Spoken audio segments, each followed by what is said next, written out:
भगवान श्री कृष्ण को नमस्कार करते हुए आप सभी का अनंत एकेडमी ऑफ मैथमेटिक्स में स्वागत है। देखिए एग्जाम्पल नंबर 6 है, chapter 1 relation and function, 12th class NCERT. Let R be the relation defined in the set A is equal to 1 2 3 4 5 6 7 by R is equal to a comma b both a and b are either odd or even. पहले तो ये relation दे रखा है जिसमें जो pair बनेगा उस pair के अंदर या तो दोनों इवन होंगे या दोनों ऑड होंगे। फिर हमें शो करना है कि show that R is an equivalence relation. ठीक है, इक्विवेलेंस रिलेशन शो करेंगे।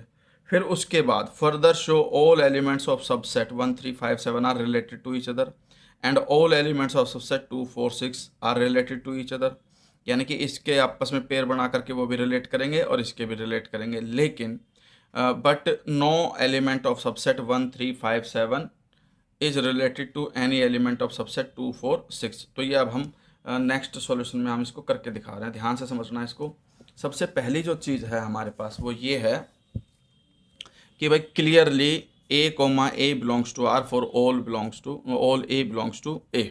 ऐसा इसलिए क्योंकि सेम एलिमेंट है दोनों, तो दोनों ऑटोमेटिकली या तो इवन होंगे या ओड होंगे। तो क्लियरली लिख करके A comma A belongs to R लिख देना, hence R is reflexive. Reflexive हो गया। अब हम बात करते हैं सिमेट्रिक के।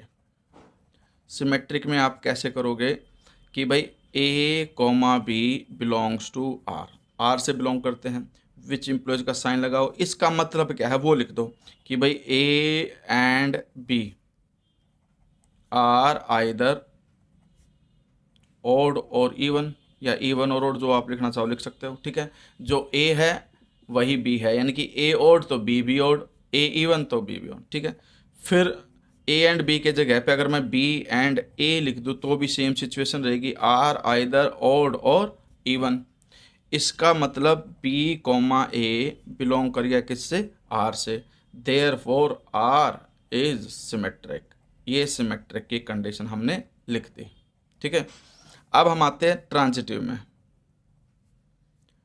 ट्रांजिटिव में हमारे पास कंडीशन ये होती है कि भाई A comma B belongs to R and B comma C belongs to R. अब ये आर से बिलोंग करता है और ये भी आर से बिलोंग करता है। तो सबसे पहले हम एक कंडीशन लेकर के चलते हैं कि मान लो ए ओड है तो ऑटोमेटिकली बी ओड होगा, क्योंकि वो आर से बिलोंग करता है तो दोनों सेम होंगे।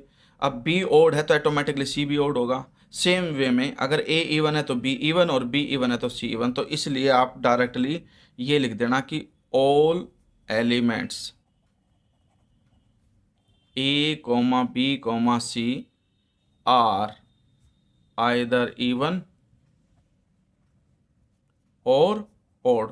भाई तीनों ही एलिमेंट या तो इवन होंगे या ओड होंगे, क्योंकि शुरुआत ए से करते हैं तो जो ए होगा वही बी होगा और जो बी है वही सी होगा, क्योंकि वो गिवन है, हमें आर से बिलोंग करते हैं इसलिए।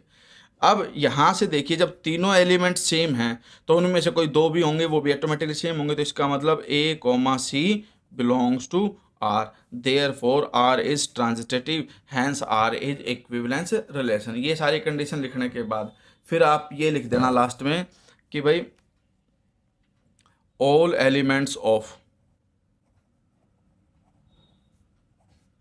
हमारे पास क्या था, 1 3 5 7 आर रिलेटेड